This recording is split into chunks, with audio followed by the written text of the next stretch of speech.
د ترجمې مسافر څلورمه برخه. روان په تورش پو کې مسافر د ترجمې روان په تورش پو کې مسافر د ترجمې همدا د غرناتی د لور سپېڅلې قربانې وې همدا د غرناتی د لور سپېڅلې قربانې وې. د ترجمې مسافر د داستان درنو او قدرمنو اوریدونکو په دې هیله چې ټول به جوړ او روغ یاست. الله رب العزت مو خوشحال لره. د زه محسن احسان مې یو ځل بیا د ترجمې مسافر د داستان د خپرونې کوربتوب کو په دې هیله چې دا خپرونه تر پایه راسره واورئ. درنو او قدرمنو اوریدونکو تېره برخه کې مو اورېدل عتکې ته عبدالله په ویرېدلې لهجه وویل او له دې سره سم د دې له لړزېدونکو لاسونو څخه غشي خوشي شو.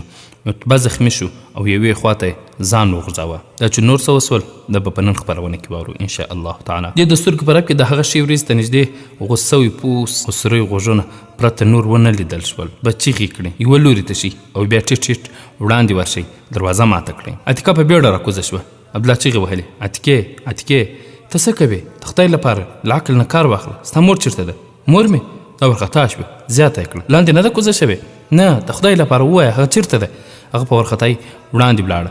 څو درې ته نږدې پښه بنده شوه. ټک یې وخوړ. د یوې شېبیا لپاره یې ساه بنده شوه. بیا یې چیغه کړه کاکا جانه مور مې دلته ده. ما ته معلومه نه ده. ما فکر کاوه چې کوزه شوې ده. دا بیا څه ده؟ ما د تلو نه مخکې غوښتل یو ځل مې پلارجان ووینم خو هغه شهید سو. عبدالله زر عمره په اوږه کړه او ویې ویل لورې ته زر ځان لاندې ورسوه. زه ستا مور دلته نشم پرېښودلی. وخت مه ضایع کوه. هغوی دروازه ماتوي. عتیقه له کړکۍ نه ووتله. وویل ته به همدا راکړی شې. ته د هغې فکر مه کوه. اوس د خبرو وخت نه دی. عتیقې په یوې لاس کې لنده نیولې او لاندې کوزه شوه خو د زینو په منځ کې ناڅاپه ودرېده او دریس ته یې وکتل. عبدالله د دربچې نه راوتلی و او دې په تیاره کې دا احساسوله چې هغه یوازې نه دی. دا زر لاندې کښته شوه. د دیوال ته نږدې څوک نه و. څو ګامه شاته لاړه او د کندې په څنډه کې د عبدالله د راتګ انتظار کوه. عبدالله عمره په اوږه ورو ورو کښته کوزېده او په زینو کې په احتیاط پلی شوده. د عتیقې زړه درزېده او په لنده کې یې غشی ایښی و او پاس یې دریس ته کتل. ناڅاپه له دریس نه رڼا ښکاره شوه او یو سړی چې شمال یې په لاس کې و سر له دریزې بهر راویست او شور یې ګډ کړ. له دې سره د دې لندې غشي ووت او شمال ځمکې ته راولوېد. په دې ځنډ کې عبدالله ځمکې ته رارسېدلی و. هغه وویل عتیقې په کنده کې کوزه شه. اوس به هغوی خامخا موږ پسې راځي. ښه لاسته وګرځه. هلته د زیتون د ونو تر څنګ یوه لاره لاندې کښته شوې ده. دې له څه ویلو پرته لاره ونیوله او څو شېبې وروسته دوی ټول په یوه نرۍ لاره لاندې کوزېدل. عماره تر اوسه بېسده وه. عتیقې په وار وار د هغې په نبض لاس نیو. بیا به یې له عبدالله نه وپوښتل چې تر اوسه ولې په هوښ نه ده راغلی. هغه به د تسلي ورکولو هڅه کوله. ویل به یې لورې له حوصلې نه کار واخله انشاءالله روغ به شي. نږدې نیم میل چې لاړل عبدالله عمره په ځمکه پرېایستله. ویل زموږ ملګري به دلته شاوخوا چېرته وي. ته دلته ودرېږه زه به یې شاوخوا ولټوم. یوې ښځې له نږدې بوټو نه سر راویست. ویل تاسو ډېر ځنډ وکړ. موږ وویرېدو. تاسو په کومه بل لار نه وئ تللي. له ځنډ وروسته ټولې ښځې او ماشومان راټول شول. یوې ښځې د عمره په نبض لاس کېښود. وویل د دې بدن لړزېږي. موږ باید زر له دې ځایه روان شو. عبدالله په بیړه هغه په اوږه کړه. هغه طارق هغه موسی ابن نصر دې څه شو؟ ها قتيبه ابن مسلم پشان امیر دې څه شو؟ دا محمد ابن قاسم د زړونو میر دې څه شو؟ چې اندلس و داستان د خراسان د فضا د چین کاشغره پورې همو د هند شاوخوا د امویانو دولت د اسلام وستر عزت هغه عمر الثاني و تل خادم د ملت و په دا وخت د امویانو سلطنت مومنه د امت مومنه راځي کوي ته د اسلام په برکت. خبرونه درنو او قدرمنو اوریدونکو نږدې 3 میله چې په کنده کې مزل وکړ. دوی پلي غاړې ته په یوه غونډۍ د ختلو په وخت کې د عبدالله توان پای ته ورسېد او له لږ لارې وروسته یې د دمې جوړولو اړتیا لیدله. کله چې د غونډۍ سر ته وختل سپېدې وچاودې او د سهار سترګه پر خطو وه. عبدالله عمره په ځمکه سملوله. ویل اوس موږ لږ استراحت کولی شو. موږ چې درې ته کښته شو یو کلي ته به ورسېږو که خلک ترې تښتېدلي نه وو نو زموږ ملاتړ به وکړي. عتیقې وویل ته ډېر ستومن شوی که ماته اجازه راکوئ د کلي خلک به راولم امکان لري په کلي کې کوم طبیب هم پیدا شي. عبدالله په غمجن لهجه ځواب ورکړ لورې ستا تګ ته اړتیا نشته زه به پخپله ولاړ شم مګر ستا د مور نور طبیب ته ضرورت نشته. ما چې راپورته کړه دا مې احساس کړه چې د هغې د ژوند سفر پای ته رسېدلی دی. ستا په څېر ما هم ټوله لاره ځان ته دا دوکه ورکوله ستا پلار دی دې ته چمتو نه و چې تا ځان ور وبلي خو ستا د مورجانې پر دې ټینګار و چې دواړه به په مرګ او ژوند یو د بل ملګري وي.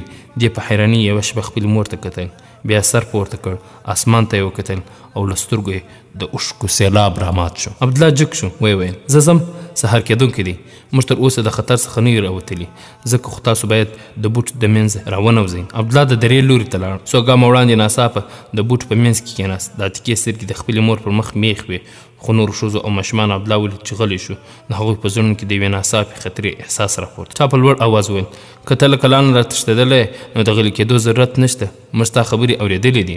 له دې سره د ښې او ګین لور نه له بوټو نه څو کسان راووتل.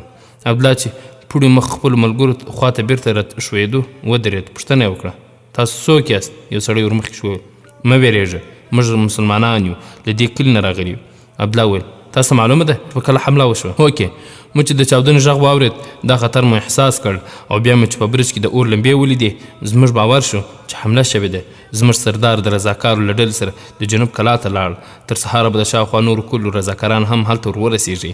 عبدالله وویل دوی د کلا د ساتونکي هېڅ مرسته نشي کولی. یو سپور راوړاندې شو وویل ستا مطلب دا دی چې دښمن کلا نیولې ده؟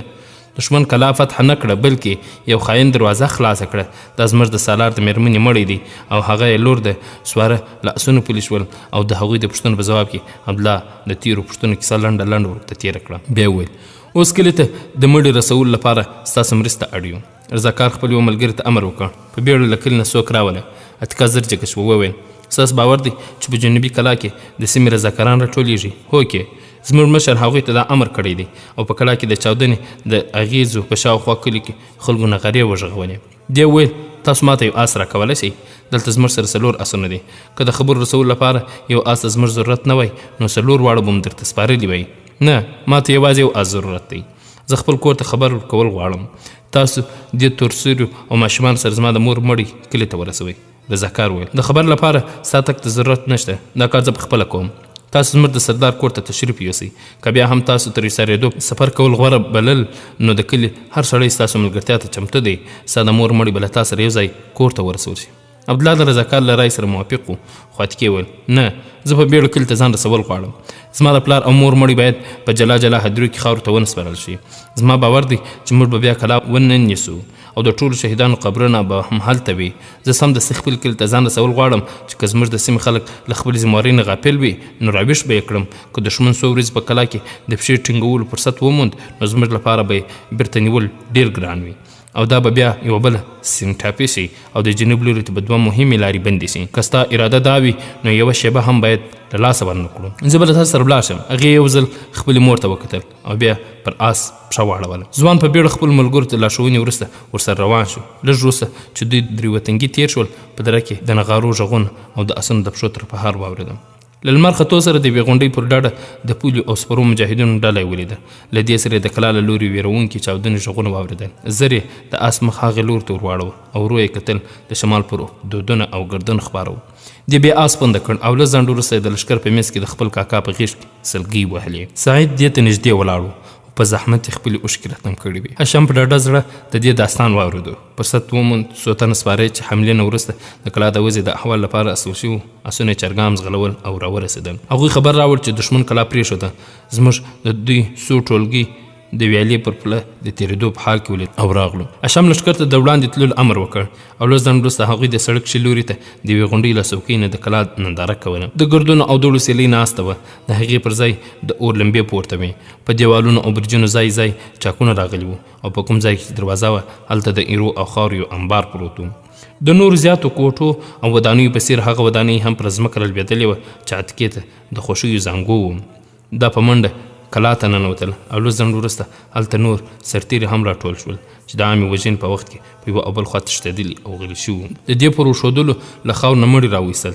د نصیر مړی یې بالکل مسخه کړی و. هشام غوښتل چې د ورور مړی یې کلي ته یوسي، خو د عتیقې پر دې ټینګار و چې د نورو شهیدانو په څېر دی د دې د مور او پلار هم همدلته په کلا کې ښخ کړی شي.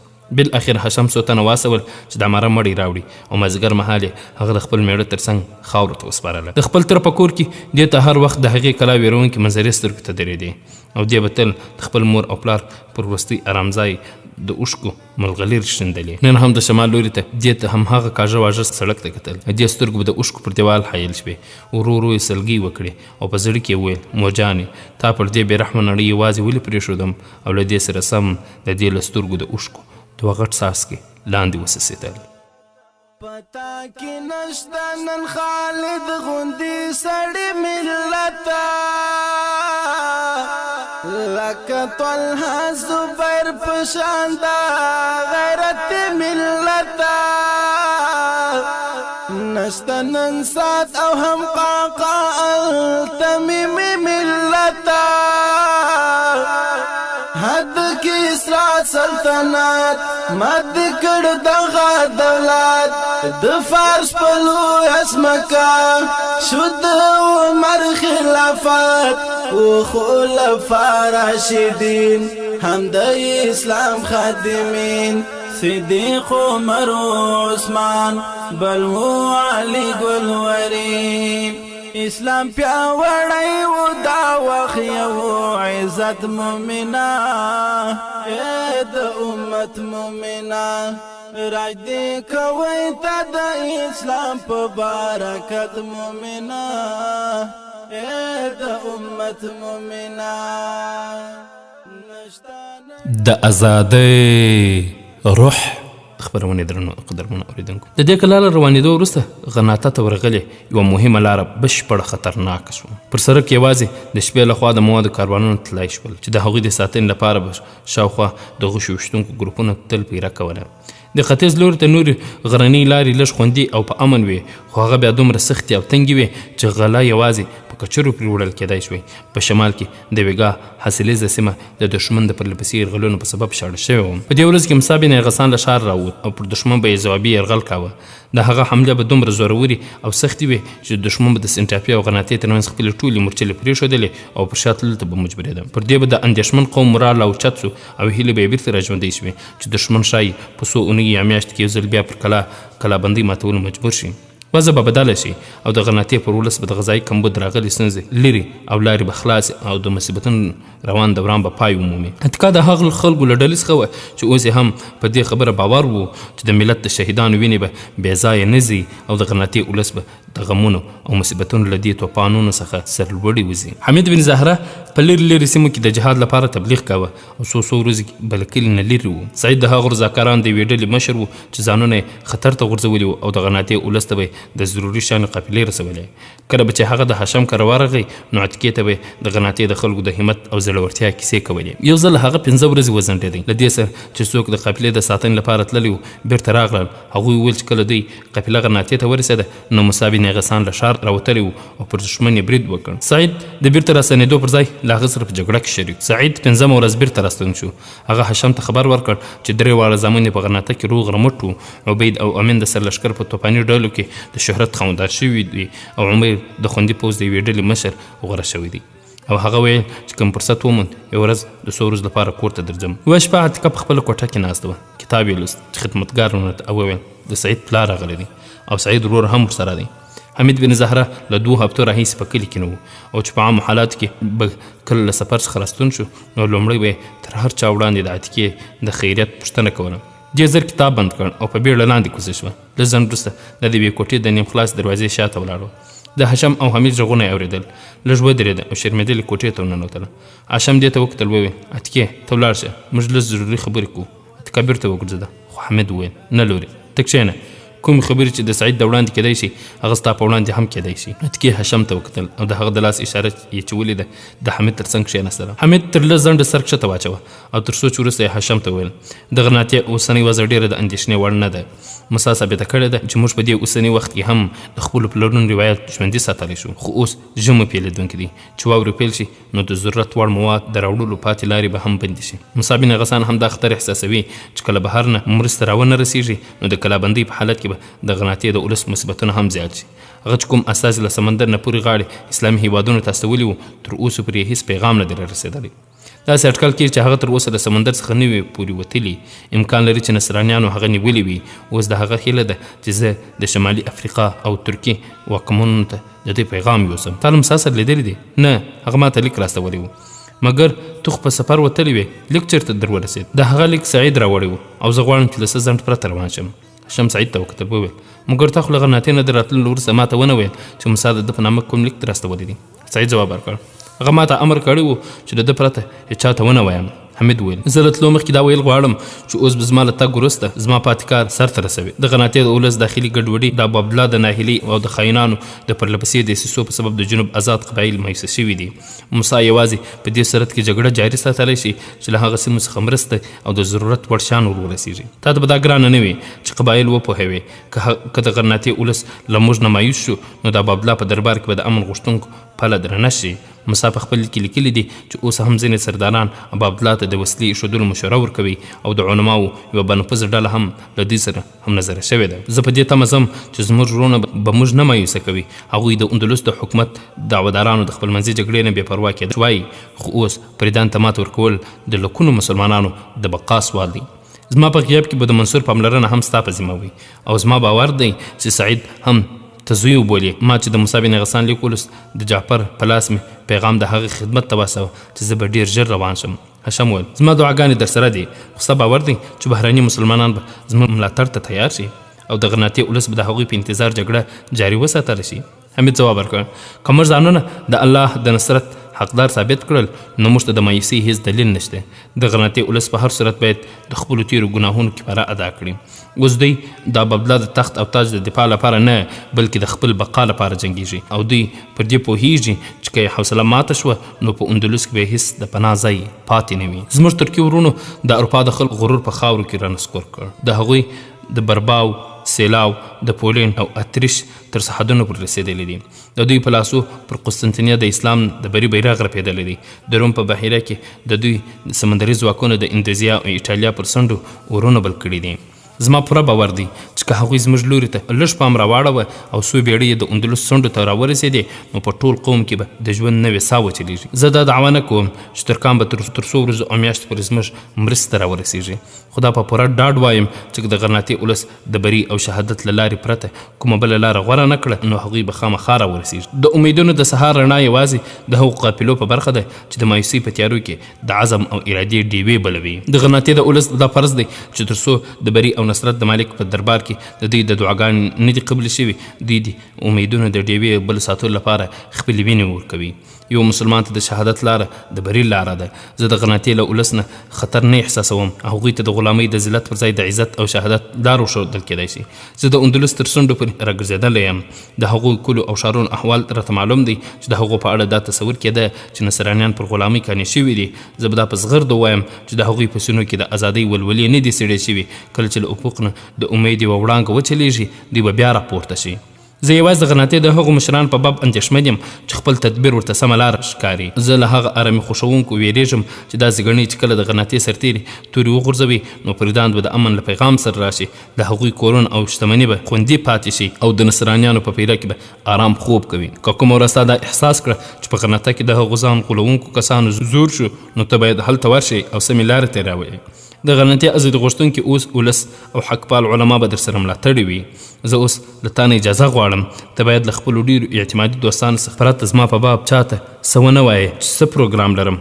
اتکې ته باید پام وکړې. حمید جګ ودرېد. هشام وویل ته سهار ته روانېږې؟ نه، زه همدا اوس ځم. په کور کې مې آس تیار ولاړ دی. ستا سره به نور څوک ځي؟ زه له دې ځایه یوازې ځم. په مخکې به له بل کلي نه څوک را سره روان کړم. زه تا ستا له کور رخصتوم. هغه ټوله ننداره اوس د دې په سترګو کې وه چې کله حمید بن زهره د کور په دروازه کې په لمدو سترګو او مسکۍ خوله خدای پاماني کوله او بیا دې سر په سجده کښېښود او د غرناطې د دغه ستر میړه د بري دعاګانې یې کولې. طارق هغه موسی ابن نصر دې شو،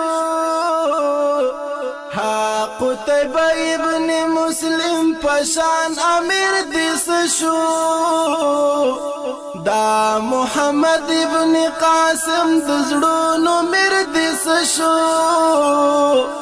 چې اندلس و داستان د خراسان د فضا د چین کاشغرا پوری همو د هند شاوخوا د امویانو دولت د اسلام وستر عزت هغه عمر الثانی و تل خادم د ملت و په دا وخت د امویانو سلطنت مومنه د امت مومنه. د خبرونې درنو او قدرمنو اوریدونکو، د حمید بن زهرا له روانېدو نه وروسته هم تر څو اونیو پورې د غرناطې ولس ته د مرستې د سامان په رسولو کې پوره برخه واخیستله. خو چې کله له یوه پلوه د یخنۍ د موسم او واورو اورېدو له امله لارې بندې او له ستونزو سره مخ شول، له بل لوري د دښمن د چاپو غورځونکو ډلو یرغلونه زیات شول، نو عتیقې د ده په کړو وړو کې یو ژور بدلون احساس کړ. عمیر په هغو شپو ورځو کې 2 ځله کور ته راغی. لومړی ځل یې 2 شپې تېرې کړې او د غرناطې د ولس د بېوسۍ او بېچارګۍ کومې کیسې چې وکړې ډېرې مایوسوونکې وې. دویم ځل هغه د شپې مهال کور ته راورسېد. عتیقې ته معلومه شوه چې د غرناطې د نفوس خاوندان ورسره راغلي دي. دا د غرناطې د نوو حالاتو اورېدو ته ناکراره وه، خو له عمیر سره یې د لیدو فرصت ترلاسه نه کړ. د خپل میلمانه میلمستون ته ورسول، خپل پلار ته احوال ورکړ چې هغوی د ابوالقاسم له لورې یو مهم پیغام راوړی دی. هاشم له ده سره میلمستون ته لاړ. لږ ځنډ وروسته عمیر په انګړ کې نوکرانو ته وویل تاسو زر ډوډۍ تیاره کړئ، آسونو ته واښه واچوئ، ځنونه مه لرې کوئ، موږ چې ډوډۍ وخورو بیرته ستنېږو. د پلارجان آس هم تیار کړئ، هغه هم له موږ سره ځي. عتیقه تر لږ ځنډه په اندېښنه خپلې کاکا ناوې ته کتل. بالاخره ورته وویل د عمیر له څېرې نه داسې معلومېږي چې کوم ښه خبر یې نه دی راوړی، او اوس چې د ابوالقاسم استازی شپه په شپه کاکا جان د ځانه سره بیایي، نو د دې سبب د دې پرته هېڅ نشي کېدی چې په غرناطه کې یوه مهمه پیښه شوې ده. سلما ځواب ورکړ لورې ته باید دومره پریشانه نه وې، ته عمیر پېژنې، که کوم بد خبر وای دننه به راغلی وي او شور به یې ګډ کړی وی. ته ډاډه اوسه، که کومه مهمه خبره وه نو ستا کاکا به یې ما ته له ویلو پرته غرناطې ته نه ځي.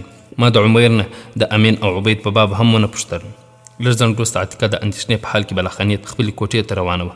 د زینې په منځ کې د پاسنۍ پوړ نه 2 ګامه لاندې یوه کړکۍ د هستوګنې د کوټو او میلمستون ترمنځ د هغو کوټنیو بام ته خلاصېده چې نوکران پکې اوسېدل. عتیقه دې کړکۍ ته ودرېده، بیا یې زړه نازړه کړکۍ پرانیسته او د کوټو پر بام ورو ورو کوزه شوه او په چوپو ګامونو وړاندې ولاړه. نږدې 10 ګامه وړاندې د دې بام یوه څنډه د میلمستون د شا دیوال سره پیوست وه، خو د میلمستون د پراخه کوټو بامونه له دې بام نه 3.5 ګز پورې اوچت وو. تر بام لاندې 2 وړې وړې دربچې وې، درېسې وې، یوه درېسه پرانیستې وه او له هغې نه د کوټې دننه رڼا راوتله. عتیقه په ګونډو شوه، دننه یې د ورکتلو هڅه وکړه، خو دیوال دومره پلن و چې د دې نظر لاندې نه شو لیدلی. دې یوازې خبرې اورېدې. یو چا وویل ګوره که دا معامله دومره مهمه نه وای نو صدر اعظم ابوالقاسم به د شپې مهال ته د سفر زحمت نه درکوه. هغه په خپل لیک کې ټول تفصیلات نه شوی لیکلی. بیا هم ته د ویس د نزاکت لږ او ډېر احساس کولی شي. موږ ته د غرناطې ژغورنې وروستی فرصت دی او که موږ دا فرصت هم وبایلو نو زموږ راتلونکي نسلونه به معاف نه کړي. د هاشم غږ اوچت شو. ما د ابوالقاسم د امر له تعمیل نه غاړه نه ده غړولې. زه غرناطې ته د تللو لپاره چمتو یم، خو که ابوالقاسم دا غواړي زه د دې سیمې د ټولو قبایلو مسؤلیت واخلم نو لومړی باید د دې قبایلو د مشرانو سره مشوره وغواړم. که یې ته قانع نه کړی شوې نو امکان لري ته هغه قانع کړې. ته یې د همدې لپاره غوښت یې چې هغه ستا رایې ته زیات اهمیت ورکوي. هاشم وویل ډېر ښه، زه تیار یم. عمیر وویل پلارجانه زما باور و چې ته به انکار نه کوې، زه خو چې راغلم ستا د آس د زنګ کولو امر مې وکړ. هاشم وویل ته ورشه، مور ته تسلي ورکړه چې ستا ورونه په خیرت کې دي. په کوټه کې د ګامونو غږ واورېدل شو او عتیقه ژر چیغه شوه، د خپلې کوټې په لور روانه شوه. د دې د زړه بار سپک شوی و او زړه ته یې تسلي ورکوله چې وزیر ابوالقاسم پر دښمن د پرېکنده برید نه وړاندې د ولس له مشرانو سره مشوره کول غواړي. خو په دې کار شکمنه وه چې د موسی بن غسان په موجودیت کې دا پیغام د وزیر لخوا ولې راغی او د دې د کاکا د دوزړتوب سبب څه و. غرناطې ته د هاشم له تلو نه 10 ورځې تېرې شوې وې او په کلي کې هېڅ چاته معلومه نه وه چې هلته څه کېدونکي دي. په دې موده کې سعید هم په کلي کې نه و. منصور به هر ورځ د عتیقې کور ته راتلو خو د سعید په باب هغه هم څه ډاډمن خبر ورنه کړای شو. یوه ورځ عتیقه زبیده راوغوښته، ټینګار یې پرې وکړ چې سعید بیرته راستون شو، خامخا یې دلته راواستوه. 2 ورځې وروسته دا د سهار لمانځه نه فارغه شوه چې منصور په منډه کوټې ته ورنوت او وویل ماما جان راغی. چیرته دی؟ په جومات کې له خلکو سره خبرې کوي، اوس به دلته راشي. د شپې کور ته راورسېد. عتیقه په بیړه له منصور سره لاندې کښته شوه. هغه چې له برنډې نه د کاکا ناوې کوټې ته ور وکتل چې د قرآن کریم تلاوت یې کاوه. عتیقه په بیړه له انګړ نه تېره شوه او درشل ته نږدې ودرېده او د سعید د راتلو انتظار یې کاوه. لږ ځنډ وروسته سعید راښکاره شو. عتیقه څو ګامه د بڼ لورې چوپه ودرېده. سعید چې ورنږدې سو وویل زه د شپې راغلم، ستا پیغام راورسېد مګر ډېر ناوخته و، ته ډېره پریشانه یې، څه خبره ده؟ عتیقې وپوښتل ته غرناطې ته تللې وې؟ نه، ما ته هلته د تللو فرصت په لاس نه دی راغلی. زه له څو ورځو راهیسې په الفجاره کې مصروف وم. ما ته یې هلته د رضاکارانو راټولولو کار سپارلی و. عتیقې وویل تا ته معلومه ده چې په غرناطه کې کومه مهمه پرېکړه کېدونکې ده؟ سعید ځواب ورکړ زه یوازې دومره پوهېږم چې موسی بن اغسان به ډېر زر له ښار راووځي او پر دښمن به برید وکړي او له دې سره سم به د سمندر تر څنډو پورې په ټولو نیول شوو سیمو کې خلک پر دښمن ورپورته شي. د غرناطې وضع دومره نازکه شوې چې نور موږ تر ډېرې مودې پورې په یو نیم ټکر اکتفا نشو کولی. تا ورځ ویلي وه چې عبدالله او د هغه وزیر ابوالقاسم د جګړې په باب زیات امیدوار نه دي او که یې وس ورسېږي نو د جګړې دوام به خوښ نه کړي. هوکې د غرناطې اولس همداسې احساسوي خو د موسی بن غسان په موجودیت کې د هغوی وس نه رسېږي. ته معلومه ده چې هشام کاکا له څو ورځو راهیسې په غرناطه کې دی. هو زه چې کور ته راغلم دا خبرې مې واورېده مګر تا دا معلومه نه ده چې هغه د ابوالقاسم په بلنه هلته تللی دی. د هغه له لورې 2 تنو پیغام راوړی و چې صدراعظم ته د لوی مشورې لپاره ورغوښتی. امیر له هغوی سره یو ځای راغلی و مګر په دې کې د اندېښنې څه خبره ده؟ تا ته معلومه ده ستا تره د لوی سالار سره هم نظری دی او هغه ابوالقاسم ته کوم مشوره نشي ورکولی. عتیقې وویل که د حملې په باب خبره وای نو د ابوالقاسم پر ځای باید موسی بن غسان لخوا کاکا جان ته پیغام راغلی وای. زه دا خطر احساسوم چې ابوالقاسم د موسی بن غسان د نفوذ راکمولو په خاطر د قوم د مشران راټولولو او له ځان سره د هم نظر کولو پروګرام نوی پیل کړی. سعید ځواب ورکړ په موجوده حالات کې باید موږ دغسې فکر ونه کړو. که د ابوالقاسم په ذهن کې داسې خیال راوګرځي هم نو ستا کاکا به خپل همراز نه کړي. که هغه له هشام کاکا سره د مشورې ضرورت احساس کړی وي نو د هغه یوازینی سبب دا کیدی شي چې حالاتو دی هم د موسی په څیر فکر کولو ته اړ کړی دی او هغه له دښمن سره د وروستي جګړې لپاره د ولس د مشرانو ملاتړ غواړي. که نه نو ستا د کاکا جان په اړه هغه څه بدګماني نشي کولی چې د سولې په کوم پروګرام کې ورسره خبرې غوره وبولي. عتیقه هیلهمنه شوه وویل که ته دلته وایي نو زه به دومره اندېښمنه نه وایي. زما په زړه کې ډول ډول اندېښنې سر راوچتوي. ما دا فکر کاوه چې شاید د پوځ یو ټولګی له اوږدې جګړې نه مایوس او ستومانه شوی او د سولې ملګرتیا کوي او اوس له مخکې نه د موسی د لرې کولو لپاره کوم ژور سازش کوي. سعید ومسکل د اندېښنې هېڅ چاره نشته. کیدای شي ستا د ډاډ لپاره آیا دا بس نه دی چې ستا کاکا جان همدا اوس په غرناطه کې دی؟ عتیقې ځواب ورکړ زه په هشام کاکا بدګماني نه کوم خو له تېرو څو اونۍ راهیسې په کړو وړو کې زیات بدلون راغلی. د جهاد د تبلیغ په اړه د هغه احساسات ساړه شوي دي او د جګړې پر ځای اوس د خپل زامنو په باب فکر کوي. عتیقې هر پلار د خپل اولاد په باب فکر کوي. پخوا خو دا حالت و چې که بلش چا مایوسي ښودله نو دی به پرې په غوسه شو. له عمر نه به په همدې خفه و چې هغه د دښمن د ځواک نه ویرېدلی و خو اوس عمر د هغه په وړاندې پر موسی هم انتقاد کوي او دی چوپ وي. سعید ځواب ورکړ هغه پوهېږي چې عمر بې عقل دی. نو آیا د حیراني خبره نه ده چې د ابوالقاسم استازي له عمر سره راغلی و؟ عتیقې ته بې ځایه اندېښنې کوې. ته دا فکر ونه کوې چې د غرناطې نه راتلونکي یلچي ته به د یوه لارښوونکي ضرورت و او ستا د تره زوی به دومره احمق هم نه و چې هغوی ته د خپل کور لاره نه وي ورښودلې. عتیقې وخندل د هغې له زړه نه د تشویش پاتې بار هم لرې شو. سعید وویل راځه زه کاکا ناوې ته سلام ته ورځم. راجدی کوي تا د اسلام په برکت مومنا د امت مومنا نشتا نړۍ کې د نن هغه ستر عظمت مومنا د امت مومنا راجدی کوي تا د اسلام په برکت مومنا د امت مومنا نشتنن هاغا نور الدین محمود زنگی قربانا نن هم پکار دی و القدس تا ایوبی قربانا ها رکن الدین او سیف الدین پشن غازی قربانا. خبرونه درنو او قدرمنو اوریدونکو بلې ورځې ته هاشم له غرناطې نه بیرته راستون شو. سعید یې پر راتلو خبر شو، کور ته یې ورغی. هاشم پر بستره زغېدلی، سلما او عتیقه نږدې ورته ناستې وې. عتیقه په خپله چوکۍ سعید ته پرېښوده او شاته لاړه. سعید چې کښېناست پوښتنه یې وکړه، ما ته همدا اوس منصور خبر راکړ چې له غرناطې نه راګرځېدلی او سمدستي ستا خدمت ته راغلم. ته څه وخت راورسېدلې؟ ډېر وخت نه کېږي چې راورسېدم. هاشم له ستومانۍ نه په ډکه لهجه ځواب ورکړ، ستا طبیعت څنګه دی؟ ډېر ستړی شوی یم. په غرناطه کې د خوب او ارام فرصت راته نه و. ډېر وځنډېدې. کاکا ناوې ستا په باب ډېره اندېښمنه وه. ګمان مې کاوه چې یو دوې ورځې به پاتې شم او بېرته به راشم، خو د غرناطې حالت داسې و چې زه له مجبورۍ پاتې شوم. کاکا ناوې ویل چې له هغه ځایه 2 تنو پیغام درته راوړی دی او ته ناڅاپه روان شوې. هاشم سلما ته وکتل او بیا یې سعید ته مخ واړو. وویل زه ابوالقاسم وربللی وم. په غرناطه کې د خوراکي موادو کمبود خطرناک حالت راوستلی دی. که دښمن د یخنۍ د موسم تر پایه کلابندي ته دوام ورکړي نو په زرګونه تنه به له لوږې مړه شي او د ولس په څېر به په لښکر کې هم مایوسي خپره شي. د موسی بن غسان ټینګار دا دی چې موږ بې له ځنډه باید له بشپړ پوځ سره بهر ته ورووځو او پر دښمن کلکه حمله وکړو. خو د غرناطې د مشرانو یوه بانفوذه ډله د حملې مخالفت کوي. د خپرونې درنو او قدرمنو اورېدونکو، پر اندلس باندې مسلمانانو 805 کاله وخت پاچاهي وکړه. د اندلس د ماتې تر ټولو ستر سبب او د دوی ماتې چې په یقیني بدله کړه هغه به د هغه 2 جملو کې ده. که چیرې دوی موسی بن غسان ته د حملې اجازه ورکړې وای نو اندلس به والله اعلم چې څو پیړۍ نور هم د مسلمانانو سلطنت وای. خو دلته د موسی بن غسان دا ټینګار و چې موږ بې له ځنډه باید بشپړ پوځ سره بهر ته وروځو او پر دښمن حمله وکړو. خو دا چې دوی اجازه ورنه کړه په همدغه ورځ د اندلس ماتې یقیني سول. دغسې خلک په هره ټولنه کې وجود لري. داسې خبره نه ده چې موږ جنګ خوښوونکي یو او دوی امن پسند دي، بلکې اسلام تر ټولو امن پسند دی. حتی اسلام چې د یو ادنا حیوان حق او حقوق یې ټاکلي دي، د دې څخه معلومیږي چې اسلام څومره انصافدار او له امن ډک دین دی. خو بعضې وخت داسې وي چې هلته خبره نه بلکې توره فیصله کوي، چې بعضې منافق طبیعته خلک راولاړېږي او د امن نارې وایي. خپرونې درنو او قدرمنو اورېدونکو، دا چې نور څه وسول دا به په راتلونکي خپرونه کې واورو انشاء الله تعالی. دا خپرونه ما محسن حسن چمتو او تاسو ته وړاندې کړه. در بیا ستاسو په درانه حضور کې راحاضر یو. تاسو ټول په لوی الله جل جلاله سپارو. السلام علیکم ورحمة الله.